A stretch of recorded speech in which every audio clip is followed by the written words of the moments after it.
जब यहां पर आ रहे थे तो 2 दिन से हमारे माशाल्लाह मीडिया के बड़े बड़े लोग बोलना शुरू कर दिए। ये बोलना शुरू कर दिए कि ओवैसी अयोध्या को नहीं जा रहे हैं,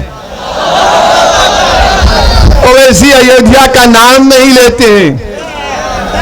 मैंने कहा भाई साहब, अयोध्या भी भारत में है, फैजाबाद भी भारत में है और ओवैसी भी भारत में है और रहेगा इंशाअल्लाह।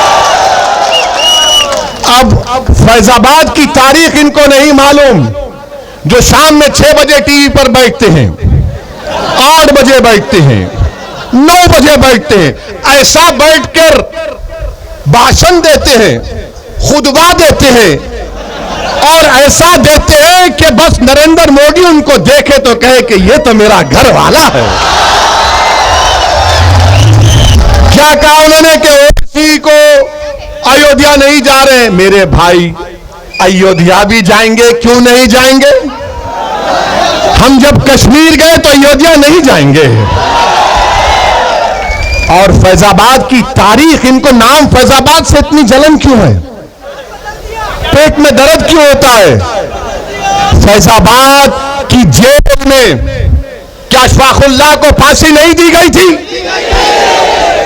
क्या फैजाबाद की जेल में अशफाकुल्लाह को जब फांसी दी जा रही थी तो क्या अशफाकुल्लाह जब फांसी के फंदे पर जा रहा था तो उसकी जबान पर कुरान की आयतें थी?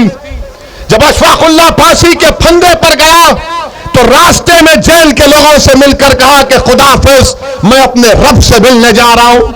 क्या अशफाकुल्लाह ने जब फांसी का फंदा लेकर उसको चूमा और अपने गले में डाला तो पूछने वाले ने पूछा कि बता मरने वाले, तेरी आखिरी ख्वाहिश क्या है? तो अशफाकुल्लाह ने क्या ये नहीं कहा कि ला के रख दे खाके वतन मेरे कफन में? ये मोहब्बत के मज़ार अशफाकुल्लाह ने किए थे। ये हमको बोलना पड़ता है, वरना ये 6 बजे, 8 बजे, 9 बजे बैठकर जो चीखे मारते हैं, जो पुकारते रहते हैं कि हाँ माई बाप देख लो हमको, हम आपकी तारीफ में बोल रहे हैं, इनको बताना पड़ेगा, इनको बताना पड़ेगा कि ये लोग बात करते हिंदू और मुसलमान के इत्तेहाद की, मोहब्बत की, यकीनन वो पैदा होना चाहिए। और कैसे पैदा होगा? अशफाकुल्लाह और राम प्रसाद बिस्मिल की दोस्ती कैसी थी? राम प्रसाद बिस्मिल अशफाकुल्लाह एक मंदिर के पास बैठे थे शाम के वक्त, एक मुसलमान आ गए मंदिर पर हमला करने के लिए, तो अशफाकुल्लाह ने अपना रिवॉल्वर निकाल कर कहा, खबरदार तुम मंदिर पर हमला नहीं करोगे वरना अशफाकुल्लाह फायर करेगा। ये मोहब्बत की मिसालें थी। क्या आपको मालूम नहीं? सुनिए, मैं थाली बजाने के लिए या आपसे दाद हासिल करने के लिए यहां पर नहीं आया हूं। मैं तुम्हारी थालियों का मोहताज ना कभी था ना कभी रहूंगा। मैं किसी का मोहताज हूं तो अल्लाह का मोहताज हूं। मैं तुमको आपको बताने आया हूं कि अपने दिलों में एक इनकलाब पैदा करो, अपने दिलों में एक तब्दीली पैदा करो। अगर जिंदा हो तो जिंदा कौम की मिसाल बनो, अगर जिंदा हो तो हरकत करो, अगर जिंदा हो तो अपनी पार्टी का वोट दो, अगर जिंदा हो तो तोड़ दो ये तमाम गुलामी की कैदियों की जंजीरों को, जो 60 साल से तुमको डरा डरा कर तुम्हारा वोट हासिल करके हमको बर्बादी के दहाने पर लाकर खड़ा कर दिए।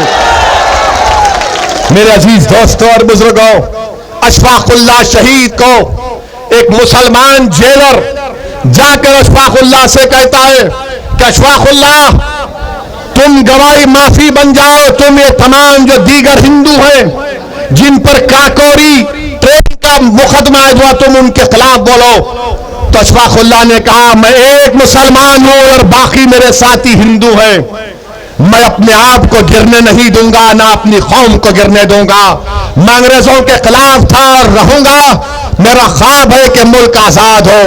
मैं आज उदौली में खड़े होकर आप तमाम से अपील कर रहा हूं कि अगर हम अशफाकुल्लाह के ख्वाबों को पूरा करना चाहते हैं, अगर हम राम प्रसाद, पंडित राम प्रसाद बिस्मिल के ख्वाबों को पूरा करना चाहते हैं, तो अशफाकुल्लाह ने यह ख्वाब देखा था।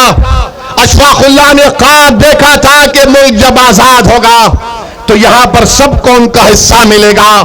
अशफाकुल्लाह ने ख्वाब देखा था कि मैं फांसी के फंदे पर चढ़ जाऊंगा, 27 साल की उम्र में अपनी जवानी को इस मुल्क पर कुर्बान कर दूंगा, मगर आने वाले नौजवानों का मुस्तकबिल खराब नहीं होगा। नौजवानों, रुदौली के गयूर नौजवानों, उत्तर प्रदेश के मेरे गयूर नौजवानों, तुमको अशफाकुल्लाह के ख्वाबों को पूरा करना है। तुमको पंडित राम प्रसाद बिस्मिल की तरह उस मोहब्बत की निशानियों को बताना है, और मोहब्बत होगी तो गुलामी नहीं होगी, हिस्सेदारी की मोहब्बत होगी, हिस्सेदारी की मोहब्बत होगी। ख्वाब अशफाकुल्लाह ने देखा था, अब उन ख्वाबों को पूरा करना आपकी जिम्मेदारी है। ख्वाब देखना शुरू करो और ख्वाबों को पूरा करने के लिए जिद्दोजहद करना पड़ेगा। यकीनन रास्ते में मसाइब और मुश्किलात आएंगे, कोई रास्ता आसानी से हम अपनी मंजिल मकसूद को आसानी तक नहीं पहुंच पाएंगे। जुस्तजू करना पड़ेगा, जिद्दोजहद करना पड़ेगा, ईसार और कुर्बानियों के मजारे करना पड़ेगा। मेरे अजीज दोस्तों और बुजुर्गों, जब हम अपने इन ख्वाबों को पूरा करेंगे तब जाकर हम एक सियासी कुव्वत बनकर यहां पर उभरेंगे। मेरे अजीज दोस्तों और बुजुर्गों, मैं आपको यह भी बताना चाहूंगा कि रुदौली में यहां पर जहां पर हमने इश्तियाक अहमद साहब का जिक्र किया, तो रुश्दी मियां का भी जिक्र करना है। मैं उनके खिलाफ नहीं हूं, बिल्कुल नहीं हूं, वो हमारे भाई हैं, दोस्त नहीं, हम जानते भी नहीं है उनको, मगर मैं समाजवादी पार्टी से पूछना चाहता हूं। समाजवादी पार्टी के अखिलेश यादव ये कहते हैं कि ओवैसी की जबान से जो अल्फाज निकलते हैं वो बड़े कड़वे होते हैं। अखिलेश यादव आ जाओ रुदौली में, तुम एक तरफ मैं एक तरफ, इस जनता को बात करेंगे, बोलेंगे कौन सच बोलता है, पूछ लेंगे। आओ, तुम डराने की बात करते हो, मैं उम्मीद दिलाने की बात करता हूं। तुम भगाने की बात करते हो, मैं कहता हूं पीठ नहीं सीना दिखाओ। तुम जहालत की बात करते हो, मैं इल्म की बात करता हूं।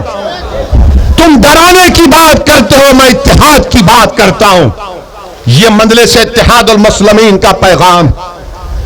और यहां पर आप जानते हैं कि पहली मर्तबा अब्बास अली जैदी रुश्दी मियां जब हारे तो 1000 वोट से हारे थे। 5 साल के बाद जब 2017 में इलेक्शन हुआ तो रुश्दी मियां 31,000 वोट से हार गए। मैं तो नहीं रहा था ना अखिलेश। तो यादव ने, रुदौली के हमारे यादव भाइयों ने फैसला किया कि समाजवादी तो यादवों की पार्टी है, अखिलेश यादवों का हमारा नेता है, मगर रुदौली से यादव नहीं है, रुश्दी मियां है, इसलिए हम बीजेपी के यादव को वोट देंगे। यह हकीकत है ना, यह सच कह रहा हूं ना मैं? क्या मैं सच कह रहा हूं? क्या मैं झूठ कह रहा हूं? तो फिर आप 22 के चुनाव में क्या करेंगे? फिर आप किसको वोट देंगे? आप किसको वोट देंगे? आप ये काम करके दिखाना है, सिर्फ जज्बात में आकर नहीं कहना है, बल्कि कामयाब करना है अपनी पार्टी को। जिस तरह बिहार में हमारे 5 विधायक कामयाब हुए और बिहार में कामयाबी के बाद बिहार की विधानसभा में अख्तरुल ईमान की क़ियादत में मजलूमों की आवाज बनकर, कमजोरों की आवाज बनकर, यतीमों के इंसाफ के लिए मजलिस बिहार के विधानसभा में आवाज उठा रही है। जब यादव एक हो चुका है, बीजेपी के कैंडिडेट को हराने के लिए रुश्दी मियां को हरा दिए। मेरे अजीज दोस्तों और बुजुर्गों, मेरी आपसे गुजारिश है कि मुत्तहिद रहिए, अपने वोट का सही इस्तेमाल करिए, डरने और घबराने की जरूरत नहीं है।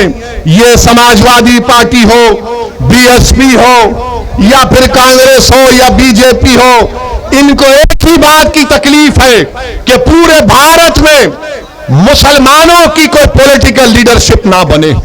मैं यहां पर अपनी शोहरत के लिए नहीं आया हूं, अल्लाह जानता है। मैं आपको नेता बनाने के लिए आया हूं कि आपकी सफों से कोई कायद उठ जाए जो 1 साल 2 साल नहीं बल्कि रहती दुनिया तक तुम्हारी आवाज बने। और उस वक्त होगा मेरे अजीज दोस्तों और बुजुर्गों जब आप अपनी पार्टी को कामयाब करेंगे अपनी दुआओं से, अपने वोट से और पार्टी के पाबंद डिसिप्लिन सिपाही बनकर आप मजलिस के हक में अपने वोट का इस्तेमाल करिए। डरने और घबराने की जरूरत नहीं है।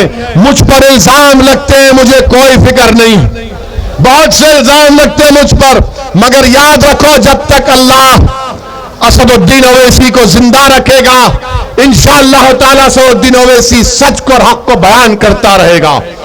अल्लाह जब तक मेरे जिस्म में आखिरी सांस को रखेगा मैं आपके हक के लिए लड़ता रहूंगा।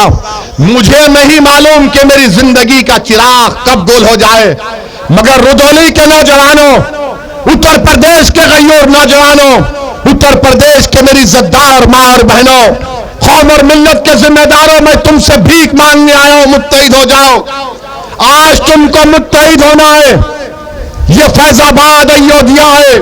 अगर कोई मुझसे सवाल करता है तो याद रखो इसी अयोध्या में 6 दिसंबर को हमने भी देखा, सारी दुनिया ने भी देखा क्या हुआ था। आज उसका जिक्र करने से डरते हैं सेकुलर पार्टी के लोग, जिक्र करने से डरते हैं, डरा डरा कर वोट हासिल करते हैं। अरे याद रखो वो कौम जो नवासा रसूल को जन्नत का शहजादा मानती है, क्या वो कौम डरेगी इन लोगों से? क्या तुम डरोगे इन लोगों से? इंसान से नहीं डरना, सिर्फ रब्बे कायनात से डरने का हुक्म सिखाया गया। सिर्फ रब्बे कायनात से डरना है, किसी से भी नहीं, ओवैसी से भी नहीं। हाँ, अगर ओवैसी की जबान से अगर सच निकल रहा है तो उस पर गौर करो, उस पर गौर करो। अगर गलत है तो कोई बात नहीं, अगर सच है तो उसको कबूल करो। मेरे दिल में नहीं है, मेरी ताकत, मुझे अल्लाह ने इतनी ताकत नहीं दी है कि मैं तुम्हारे दिलों को मोड़ सकूं।